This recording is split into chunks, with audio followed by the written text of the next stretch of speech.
Assalamualaikum Pak Joko, apa kabar Pak Joko? Waalaikumsalam Pak Ari, apa kabar? Sehat? Alhamdulillah Pak Joko, kabar saya baik. Cuman ada nih Pak Joko sedikit kendala yang ingin saya sampaikan kepada Pak Joko. Apakah Pak Joko mempunyai waktu untuk kita berbincang sejenak Pak Joko? Oh ya Pak Ari, kebetulan saya ada waktu luang ini, bisa jadi saya bisa membantu Pak Ari apa yang mau dibicarakan. Kira-kira apa yang mau dibicarakan ya Pak Ari ya? Ya, gini Pak Joko, saya ingin membicarakan ada permasalahan saya di kelas Pak Joko. Jadi yang ingin saya sampaikan kepada Pak Joko tentang minat belajar siswa saya yang rendah Pak Joko. Oke, jadi apa kira-kira yang Bapak harapkan nantinya dari percakapan kita ini? Jadi harapan saya setelah berbincang dengan Pak Joko ini, saya bisa menyelesaikan permasalahan yang sedang saya hadapi di kelas pelajaran saya Pak Joko. Iya, coba Pak Ari ceritakan dulu sama saya sebenarnya cerita persoalannya seperti apa ini, duduk persoalannya. Jadi begini Pak Joko, saya kan sebagai guru biologi di kelas 10 MIPA 1. Jadi ada saya temukan, saya selalu melihat dengan seksama ketika pembelajaran saya langsung. Ada satu murid, ya, motivasi belajarnya itu sangat rendah Pak Joko. Jadi sepertinya anak ini tidak ada semangatnya untuk belajar. Bahkan tugas-tugas yang saya berikan itu juga tidak diselesaikan Pak Joko. Jadi inilah yang menjadi momok permasalahan yang sedang saya hadapi. Jadi saya pikir bagaimana cara mengatasinya. Jadi saya meminta pertolongan Pak Joko ini dengan coaching kita ini, dengan kita berbincang seperti ini, saya bisa menemukan solusi atas permasalahan yang sedang saya hadapi. Begitu Pak Joko. Oke, Pak Ari. Ya, dari yang Bapak jelaskan tadi, saya menangkap bahwa ada satu siswa Bapak yang tidak memiliki motivasi belajar gitu seperti ya, Pak. Nah, namun Iya. dalam hal ini, apakah Bapak sudah menelusurinya lebih dalam? Alhamdulillah sudah Pak Joko. Saya sudah mencari tahu dengan cara saya memanggil anak tersebut, mencoba untuk berbincang secara individual bersama dengan anak tersebut secara langsung. Mengapa dia tidak suka dengan pelajaran yang saya bawakan di kelasnya? Begitu Pak Joko. Lalu dari pengamatan Bapak tadi, adakah temuan yang Bapak dapati untuk memberi Bapak sendiri ya, sebenarnya apa yang membuat anak itu tidak suka dengan pelajaran Bapak gitu? Setelah saya amati secara langsung, ternyata anak tersebut Pak Joko tidak suka dengan pelajaran biologi Pak. Mengapa tidak suka dengan pelajaran biologi? Dikarenakan banyaknya wacana terhadap materi pembelajaran biologi tadi Pak Joko. Sehingga menyebabkan anak tersebut malas untuk membacanya Pak Joko, begitu. Oke Pak Ari. Jadi Bapak idealnya seorang murid dalam pembelajaran itu seperti apa seharusnya? Ya, sebagai seorang guru Pak Joko ya, saya berharap murid-murid saya itu ketika dalam proses pembelajaran itu mampu mengikuti pembelajaran saya dengan baik, sesuai dengan tujuan pembelajarannya, ketercapaian tujuan pembelajaran yang ingin saya capai di dalam modul ajaran yang sudah saya desain. Jadi kondisi yang ideal itu saya berharap seluruh murid-murid saya di dalam kelas itu sebanyak 35 siswa dapat mengikuti pembelajaran saya dengan baik. Begitu Pak Joko. Seperti itu Pak ya. Nah, jadi apa yang harus Bapak lakukan atau yang ingin Bapak lakukan untuk meningkatkan motivasi peserta didik yang tadi semangat belajarnya tidak ada tadi itu Pak?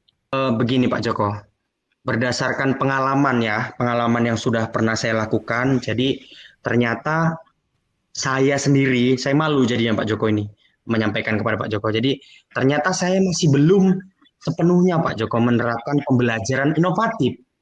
Jadi ketika saya melakukan pembelajaran di dalam kelas, itu masih menggunakan model atau metode pembelajaran konvensional. Saya sama sekali mohon maaf kepada Pak Joko ya, mungkin Pak Joko juga selaku guru, selaku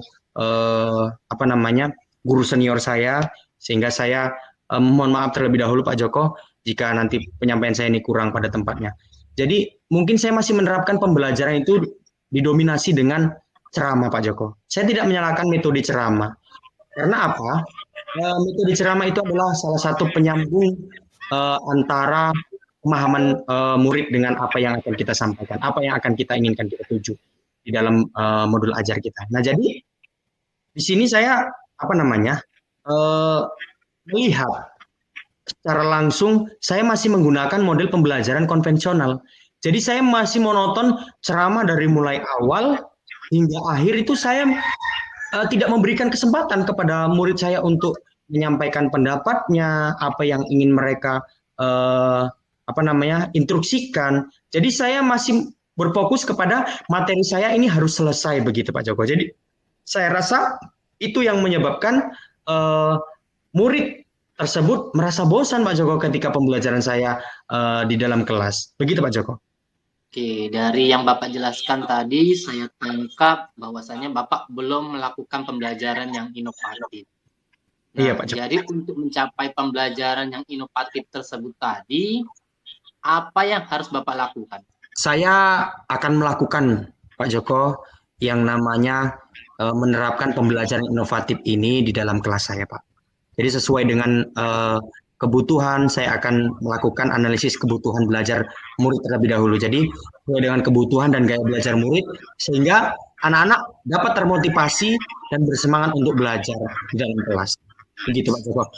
Oke Pak Ari, ini saya mau bertanya. Sebelumnya, apakah Pak Ari sudah pernah melakukan atau melaksanakan model atau suatu metode pembelajaran yang sudah pernah berhasil gitu Bapak lakukan dalam pembelajaran? Alhamdulillah Pak Joko, alhamdulillah sudah pernah Pak Joko. Jadi yang pernah saya lakukan adalah ketika saya melakukan proses pembelajaran dengan menggunakan model pembelajaran inovatif, yaitu dengan model pembelajaran berbasis masalah atau PBL dengan materi yang sama Pak Joko pada saat itu, yaitu materi pencemaran air. Tetapi dengan cara saya menggunakan model dan metode pembelajaran yang berbeda, dengan menggunakan model pembelajaran inovatif, kemudian saya memadukan di dalam proses penyampaian materi dengan saya menampilkan beberapa video, fenomena video di depan. Jadi anak-anak ini antusias Pak Joko untuk melihat fenomena video, kejadian-kejadian alam. Nah, pencemaran air ini kan bersifat alam ya Pak Joko, menyangkut alam. Jadi saya menampilkan air sungai, kemudian saya menampilkan kolam, bagaimana air yang sudah tercemar, yang belum. Jadi mereka di sini menemukanali, saya ajak mereka untuk menemukanali permasalahan yang sedang akan mereka hadapi atau akan mereka temukanali permasalahannya. Nah, jadi setelah mereka disuguhkan dengan penampilan video, kemudian mereka akan saya ajak untuk traveling. Artinya traveling ini bukan jalan-jalan dan lain sebagainya, tetapi saya ajak untuk memutar pemikiran mereka. Jadi jika mereka menemukan air yang seperti ini, seperti yang saya tadi sudah tampilkan di dalam video, apa yang akan mereka lakukan? Nah, jadi mereka diajak untuk bagaimana setelah mengenali permasalahan, kemudian mereka menentukan solusi atas permasalahan yang akan mereka selesaikan. Nah, dengan cara bagaimana? Dengan cara saya memberikan lembar kerja kepada peserta didik atau LKPD bersama dengan tim lah.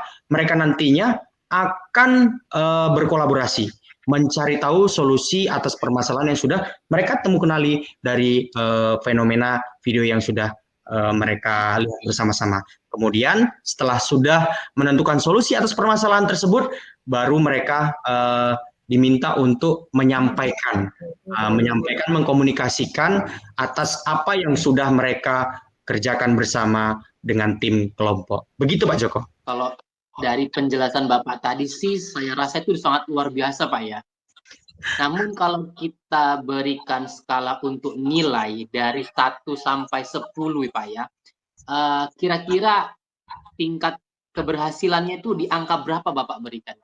Ya, sebelumnya saya ucapkan terima kasih Pak Joko atas support yang Bapak berikan tadi. Bapak katakan sudah luar biasa. Tetapi di sini Pak Joko, saya sudah membandingkan Pak Joko dengan saya melakukan pembelajaran konvensional dengan melakukan pembelajaran yang inovatif dan menyenangkan itu, saya ambil rating penilaian Pak Joko dari kisaran angka 1 sampai 10 tadi, mendekati sempurna Pak Joko, di angka 8 sampai 9. Itulah tingkat keberhasilan dari pembelajaran konvensional yang tadinya saya lakukan dengan pembelajaran inovatif dengan materi yang sama, kan gitu Pak Joko. Terima kasih Pak Joko. Baik Pak. Namun dalam hal ini pasti harus ada pengembangannya ya Pak ya. Iya. Menurut Bapak, apa rencana dan bagaimana langkah-langkah pengembangan atau penerapan ke depannya? Baik Pak Joko. Jadi langkah dan penerapannya ke depan saya akan segera menerapkan pembelajaran inovatif ini Pak Joko di dalam kelas saya. Model pembelajaran dengan materi yang akan saya sampaikan, kemudian saya akan sisipkan ice breaking juga Pak Joko. Jadi selama ini saya juga tertinggal jauh Pak Joko dengan rekan-rekan saya yang lain. Jadi di dalam pembelajaran mereka ada beberapa metode-metode yang mereka lakukan untuk mengembalikan fokus mereka, mengembalikan mood mereka ketika di dalam belajar. Mereka kan saking antusiasnya kadang-kadang sampai tegang Pak Joko, tegang dengan suasana yang membuat mereka tegang. Jadi dengan cara menyisipkan ice breaking Pak Joko di dalam tengah-tengah pembelajaran ini, saya berharap untuk mengembalikan fokus mereka yang tadinya mereka mungkin lelah, letih.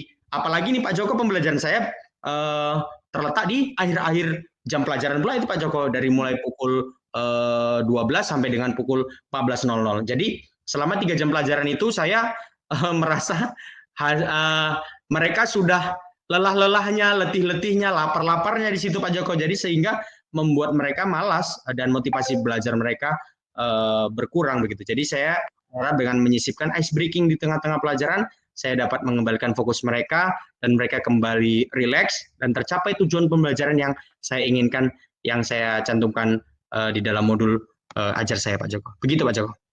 Wah, saya sangat setuju dengan pendapat Bapak tadi. Namun dalam hal ini kan nggak mungkin ya Bapak sendirian melaksanakannya. Jadi kira-kira siapa saja pihak yang Bapak libatkan dalam rencana Bapak itu? Iya Pak Joko. Jadi untuk kali ini Pak Joko, saya tidak sendirian Pak Joko. Saya dibersamai atau dibantu oleh kepala sekolah saya, yaitu selaku pemangku kepentingan di dalam konteks pendidikan di sekolah saya. Kemudian rekan sejawat dan juga guru-guru senior saya yang di atas saya Pak Joko, yang membantu saya dalam mendesain ataupun memberikan motivasi. Juga yang tak kalah penting, saya melibatkan orang tua nih Pak Joko. Saya melibatkan wali murid. Ketika saya melakukan pembelajaran di sekolah, kan nggak cukup tuh Pak Joko. Jadi setelah mereka pulang ke rumah, ada tugas pembelajaran yang harus mereka selesaikan baik bersama tim, kelompok, ataupun individu. Jadi saya bekerja sama dengan wali murid untuk dapat mengkoordinir orang tua di rumah ketika mereka sedang berada di rumah. Begitu Pak Joko. Nah, jadi untuk rencana Bapak ini kira-kira membutuhkan kurun waktu berapa lama gitu untuk supaya terlaksana nih Pak? Sepertinya saya tidak membutuhkan waktu yang lama Pak Joko untuk hal ini. Karena apa? Yang saya butuhkan bukan untuk mendesain pembelajaran yang saya akan terapkan di dalam kelas, tetapi untuk waktu yang lama dalam prosesnya Pak Joko, proses penerapannya. Proses penerapannya di kelas inilah yang nantinya saya butuhkan waktu yang mungkin tidak segampang dengan membalikan telapak tangan Pak Joko. Jadi saya berharap waktu saya ini tadi bisa konsisten, bisa baik sesuai dengan harapan saya. Bagaimana saya menerapkannya di dalam kelas itulah yang saya butuhkan. Karena untuk menarik motivasi mereka ini nggak gampang Pak Joko, nggak gampang. Jadi sangat memerlukan waktu, cara, dan bagaimana sayanya sendirilah nanti yang harus bekerja keras untuk memikirkan bagaimana cara menarik mereka untuk bersemangat untuk belajar. Begitu Pak Joko. Oke, sepertinya luar biasa sekali nih Pak rencananya Pak. Namun ya kapan ini mau dibuat rencananya? Oke, jadi Pak Joko, secepatnya Pak Joko saya akan terapkan. Karena apa Pak Joko? Ya saya merasa malu Pak Joko. Saya di sini selaku ASN Pak Joko, aparatur sipil negara, yaitu saya sudah diberikan gaji penuh oleh pemerintah, tetapi saya tidak melakukan hal yang selayaknya, kan begitu Pak Joko. Jadi saya ingin secepatnya menerapkan pembelajaran ini agar murid-murid saya Pak Joko dapat hak penuh akan belajar mereka. Jadi saya akan mulai daripada pembelajaran ini secepatnya sehingga mereka bisa belajar dengan merdeka sesuai dengan alur dan keinginan mereka yang akan mereka capai. Begitu Pak Joko. Iya, Pak ya. Nah, tadi rencana Bapak sudah luar biasa dan akan segera dilaksanakan. Namun yang mau saya tanyakan, kira-kira apa nih komitmen Bapak dalam perencanaan ini? Pastinya ada dong komitmen yang Bapak bangun. Ya, Pak Joko. Jadi kembali lagi Pak Joko kepada komitmen yang Bapak sampaikan tadi barusan, yang Bapak tanyakan kepada saya, antara komitmen ini berkaitan erat dengan konsistensi saya Pak Joko, konsisten saya terhadap penerapan atau pelaksanaan ini ke depannya di lapangan. Nah, jadi saya berharap daripada penerapan ini saya tidak cukup sampai di sini. Ketika saya sudah berhasil nantinya, saya akan terus kalau bisa begitu Pak Joko ke depannya. Jadi konsisten dalam penerapan ini ke depannya, berkesinambungan. Tidak hanya cukup ketika mereka sudah motivasi belajarnya itu sudah mulai berubah, sudah mulai lebih membaik. Saya bukan hanya sampai di situ saja, tapi saya berharap konsisten saya ke depannya untuk menjadikan mereka bisa lebih baik lagi dalam belajarnya. Sehingga dengan cara saya untuk menerapkan itu dengan cara belajar dan selalu mengupgrade ilmu pengetahuan saya, kemudian yang tak kalah penting Pak Joko, ketika saya nanti sudah berhasil nih ceritanya, seperti yang sudah saya terapkan di kelas yang lain, saya bisa membagi praktik baik saya Pak Joko dengan rekan-rekan yang lain. Itu yang tak kalah pentingnya. Sehingga rekan-rekan saya yang tadinya belum mampu melakukan pembelajaran inovatif, mereka juga bisa mendapatkan pengalaman yang sama begitu Pak Joko. Jadi saya bukan hanya sekedar untuk diri saya sendiri, tetapi saya akan membagikan praktik baik saya kepada rekan saya, sehingga mereka dapat melaksanakan pembelajaran yang sama, dan murid-murid di sekolah saya juga mendapatkan hak yang sama dalam pembelajaran. Begitu Pak Joko. Semoga terlaksana Pak ya. Amin, amin. Jadi Pak, untuk dalam hal ini kira-kira Bapak butuh bantuan dari pihak lain tidak? Atau dukungan dari pihak lain tidak? Oke, baik Pak Joko. Kalau menurut saya, yang saya butuhkan adalah yang pertama adalah sarana dan prasarana Pak Joko. Tetapi untuk hal ini Pak Joko, sarpras saya di sekolah itu sangat-sangat memadai. Ketika saya memerlukan infokus, saya sudah ada infokus. Kemudian saya memerlukan laptop, saya juga memerlukan laptop. Dan saya yang tak kalah pentingnya, saya melakukan setiap pembelajaran itu saya membuat rekaman video. Jadi saya memerlukan tripod, memerlukan kamera untuk merekam pembelajaran saya di kelas itu, agar saya mengetahui bagaimana pembelajaran saya. Apakah sudah tercapai sesuai dengan sintak-sintak yang ada di modul ajar atau belum. Jadi saya di sini saya daripada sarpras, saya sudah mendukung ya Pak Joko ya, sudah memenuhi, mencukupi. Kemudian dukungan dari kepala sekolah dan rekan sejawat juga saya sudah dapatkan. Tidak ada yang menghalangi atau mempersulit saya dalam penerapan pembelajaran inovatif ini atau melakukan pengembangan pendidikan saya.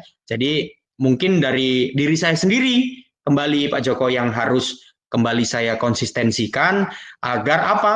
Agar penerapan ini ke depan bisa berjalan dengan baik, tidak hanya terputus sampai ketika sudah berhasil. Kedepannya juga perlu saya tingkatkan dan bagaimana lebih untuk menjadi lebih baik lagi. Begitu Pak Joko. Wah, luar biasa sekali ya Pak hari ini ya. Terima kasih Pak Joko. Berharap rencana Bapak itu terlaksana dengan baik, lancar, sukses, ya intinya menghasilkan sesuatu yang baik ya Pak ya. Amin, amin, amin ya Allah, amin. Nah, jadi gimana ini Pak, setelah berbincang-bincang tadi dengan diskusi kita yang singkat ini, bagaimana perasaan Bapak jadi? Luar biasa Pak Joko. Alhamdulillah sekali saya Pak Joko, lega rasa hati saya. Ya, dengan adanya perbincangan kita pada kegiatan kali ini, saya merasa lega, senang.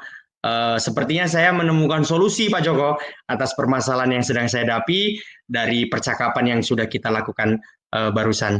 Jadi apa yang tadinya kita perbincangkan ini menentukan solusi Pak Joko atas permasalahan saya, sehingga saya dapat menyelesaikan permasalahan saya ini ke depannya dan menjadi lebih baik lagi Pak Joko. Begitu Pak Joko. Wah, syukur sekali loh Pak. Kalau gitu saya juga senang mendengarnya. Jadi, Iya. lain dari ini, ada nggak kira-kira yang mau Bapak sampaikan kepada saya? Kalau untuk kali ini Pak Joko, saya rasa cukup Pak Joko. Jadi saya terlebih dahulu mengucapkan ribuan terima kasih kepada Pak Joko Lesmana yang mana selaku pendengar saya, selaku tempat curhat saya, Pak Joko ya, atas waktu yang Bapak berikan kepada saya, kemudian atas solusi yang tadinya saya sudah sampaikan dan kita sama-sama dapatkan bersama-sama begitu Pak Joko atas permasalahan yang sudah saya kamu kenali, gitu Pak Joko. Oke, iya sama-sama Pak Ari. Saya juga senang bisa mendengarkan cerita Bapak, bisa sedikit membantu Bapak. Semoga kita bisa selalu berkolaborasi seperti ini Pak ke depannya ya Pak ya. Dan Amin. mungkin saya cukupkan ya Pak ya. Sampai ketemu di lain waktu. Ya, Pak Joko. Assalamualaikum warahmatullahi wabarakatuh. Waalaikumsalam warahmatullahi wabarakatuh. Sampai jumpa Pak Joko. Terima kasih Oke, Pak Pak Joko. Ari. Ya Ya. Pak Ari.